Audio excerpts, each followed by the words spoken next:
Hi ಎಲ್ಲರಿಗೂ. ಶಿವಮೊಗ್ಗ ಹತ್ತಿರದಲ್ಲಿ one day trip plan ಏನಾದರೂ ಮಾಡ್ತಾ ಇದ್ದೀರಾ? ಹಾಗಾದರೆ ಈ ಪ್ಲೇಸ್ ಅಂತೂ ಮಸ್ಟ್ ವಿಸಿಟ್ ಅಂತಲೇ ಹೇಳ್ಬೋದು. ಸುರಗೊಂಡನಕೊಪ್ಪ ಬಯಾಗಢ್ ಅನ್ನೋ ಈ ಪ್ರದೇಶ ಲಂಬಾಣಿ ಜನಾಂಗಕ್ಕೆ ಸೇರಿತ್ತು. ನಮಗಿದು ಶಿಕಾರಿಪುರಕ್ಕೆ ಹೋಗುವಂಥ ದಾರಿಯಲ್ಲಿ ಸಿಗುತ್ತೆ.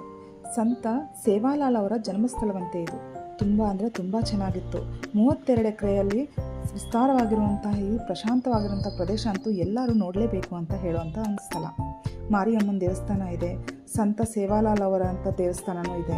ಹಾಗೆ ಇಲ್ಲಿ ರಾತ್ರಿ ಉಳ್ಕೊತೀನಿ ಅಂದ್ರೂ ವ್ಯವಸ್ಥೆ ಇದೆ. ಮಧ್ಯಾಹ್ನದ ಊಟ ಉಚಿತ ಇದೆ. ಪವಿತ್ರ ಕೊಳ, ಇದಕ್ಕೆ ಮಾತ್ರ 20 ರೂಪಾಯಿ ಪೇ ಮಾಡಿದ್ರೆ ಸಾಕು. ಚೆನ್ನಾಗಿ ಕಣ್ಣೆಲ್ಲ ತಂಪಾಗಿ ನೋಡ್ಕೊಂಡ್ಬರ್ಬೋದು. ಇಲ್ಲಿರುವಂಥ ನವದುರ್ಗೆಯರನ್ನಂತೂ ನೋಡೋದಕ್ಕೆ 2 ಕಣ್ಣು ಸಾಲಲ್ಲ ಅಂತಲೇ ಹೇಳೋಕ್ಕೆ ಇಷ್ಟಪಡ್ತೀನಿ. ಎಷ್ಟು ಥರದ ದುರ್ಗೆಯರಿದ್ದಾರೆ, ಆ ಥರ ಎಲ್ಲ ದುರ್ಗೆಯರನ್ನು ಇಲ್ಲಿ ನೋಡೋಕ್ಕೆ ನಿಮ್ಗೆ ಸಿಗುತ್ತೆ.